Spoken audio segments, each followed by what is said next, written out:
eu era criança, eu gostava de um jogo chamado Jenga. Talvez você conheça o jogo. Eu sei que parece o nome de uma dança, mas só quem jogou sabe a emoção que as coisas mais simples podem proporcionar. Montavam-se os pedaços de madeira uma em cima da outra e quando pronta a estrutura, cada jogador tinha que ir tirando um por um e colocando no tombo, até que o jogador que pegasse um pedaço que fizesse a estrutura toda desmoronar, perdia.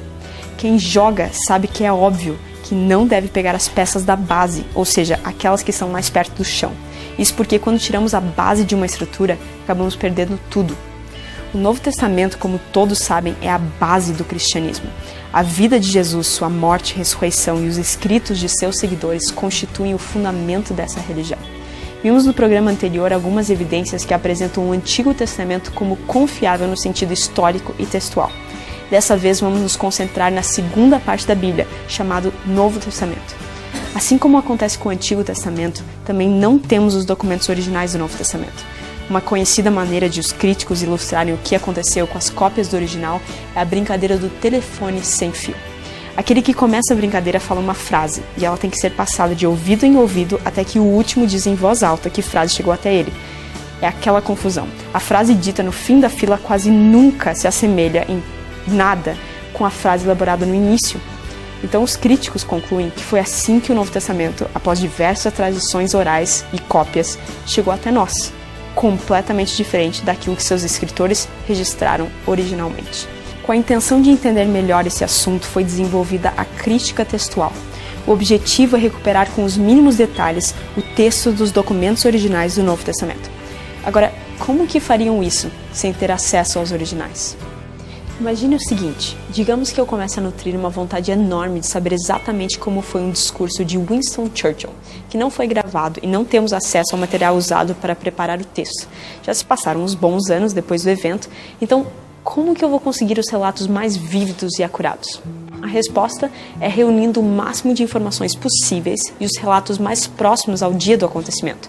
Assim, quanto mais relatos eu tiver daquele dia, jornais, revistas, entrevistas, maior vai ser a possibilidade de obter as informações exatas do evento, porque eu vou poder comparar uma informação com a outra e constatar quais são as descrições unânimes e quais são só enfeite.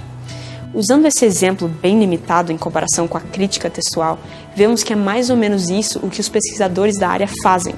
Reunir todas as cópias disponíveis do Novo Testamento e compará-las entre si para ver as igualdades e as diferenças entre uma cópia e outra. Mas para que fazer isso?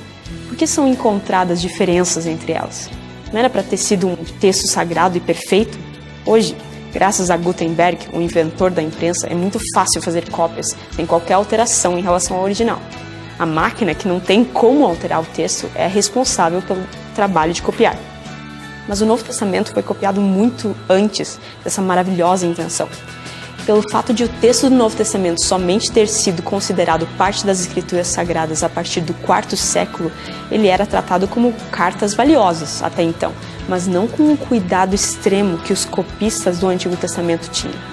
Por isso, as variações encontradas nessas cartas são muitas e foram basicamente feitas até o V século. Primeiro, temos que entender como essas cópias eram feitas. Como acontece na brincadeira do telefone sem fio, muitos pensam que foi feita uma cópia da cópia, e depois mais uma cópia da cópia e assim por diante. Mas não foi assim. Primeiro eram feitas diversas cópias do original, e depois diversas cópias dessas cópias feitas a partir do original. Dessa forma, temos um documento extremamente bem preservado com muitos manuscritos escritos em grego, a língua do Novo Testamento. Além disso, a cópia mais antiga está a apenas 50 anos da data da composição original, que seria o papiro P52, que tem pedaços do Evangelho de João. Temos também os escritos dos primeiros cristãos entre os anos 90 e 160 d.C., em que são registrados praticamente todos os versículos do Novo Testamento, exatamente como temos hoje. Agora, aqui vai uma informação interessante. O Novo Testamento é o documento antigo mais copiado e bem preservado da história e o que possui cópias mais próximas do original. Vamos dar uma olhada nos concorrentes e vocês vão entender um pouco melhor. A obra de Ilíada, de Homero, por exemplo, tinha a cópia mais antiga, datada para 500 anos depois do original, e a quantidade de cópias é 643. A obra de Aristóteles tem a cópia mais antiga datada para 1400 anos depois do original, e 49 cópias apenas. As tetratologias de Platão foram copiadas apenas 1300 anos depois do original, e tem só 7 cópias. Agora, você quer saber quantas cópias o Novo Testamento tem? Só em grego, 5.752 cópias. A maioria copiada entre 50 e 200 anos depois dos originais. Fica óbvio o que o Sir Frederick Kenyon, ex-diretor do Museu Britânico, quis dizer quando escreveu o seguinte: o intervalo entre as datas da composição original e a mais antiga evidência subsistente, nossos mais antigos manuscritos, é tão pequeno que chega a ser desprezível. E o último alicerce para quaisquer dúvidas de que as escrituras chegaram a nós substancialmente do modo como elas foram compostas tem agora sido removido. Obviamente, o Novo Testamento está muito mais adiantado em questão da quantidade de cópias antigas. Agora, quando essas cópias são comparadas, podemos ter uma ideia de sua confiabilidade textual. Em relação uma com a outra, foram encontradas 200.000 variantes. Lembrando que variantes são todas as diferenças entre uma cópia e outra. Parecem muitas diferenças, não é? Olhando apenas para esse número, poderíamos pensar que é impossível confiar em um livro com tantas incoerências. F.F. Bruce diz o seguinte: quando temos documentos como nossos escritos do Novo Testamento copiados e recopiados milhares de vezes, a quantidade de erros dos copistas é tão enormemente aumentada que é surpreendente que não haja mais do que na verdade existem.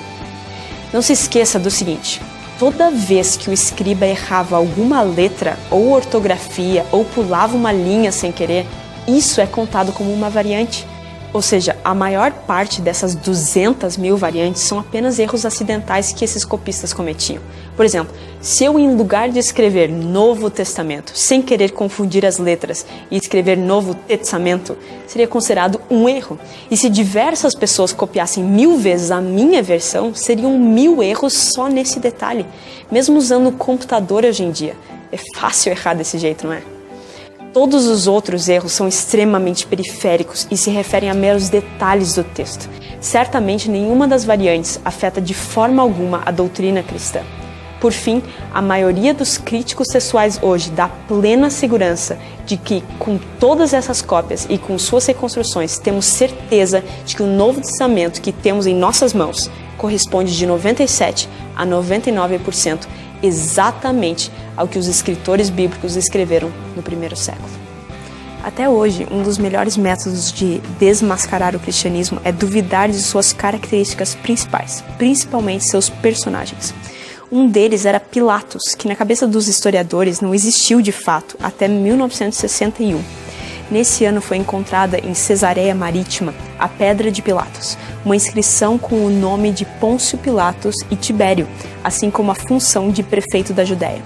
Podemos citar muitas outras descobertas, como o tanque de Betesda de João 5:1, o pavimento em que Jesus foi julgado, citado em João 19:13, uma vítima de crucifixão, o poço de Jacó, que aparece em João 4, moedas mencionadas no Novo Testamento, a cidade de Belém e Nazaré e a exatidão dos fatos geográficos, linguísticos e históricos no livro de Lucas e Atos. W.F. Albright, provavelmente o arqueólogo bíblico mais proeminente da história, concluiu dizendo o seguinte: o excessivo ceticismo mostrado contra a Bíblia por certas escolas de pensamento tem caído progressivamente em descrédito. Descobertas após descobertas têm estabelecido a exatidão de numerosos detalhes.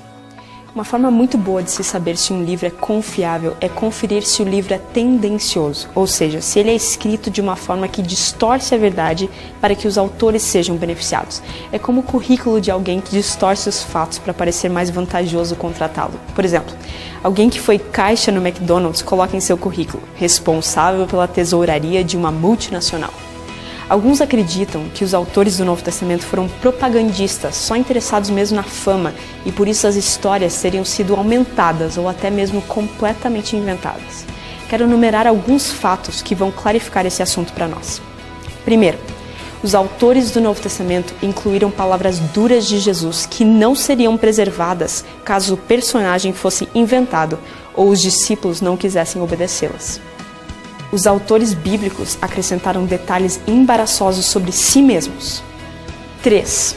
Incluíram eventos embaraçosos envolvendo Jesus, como quando ele foi chamado de louco, foi desacreditado pelos irmãos, foi chamado de mentiroso, foi abandonado pelos próprios seguidores, acusado de bêbado, de possuído pelo diabo, teve os pés enxaguados por uma prostituta, foi crucificado, o pior tipo de morte, e considerado abandonado por Deus.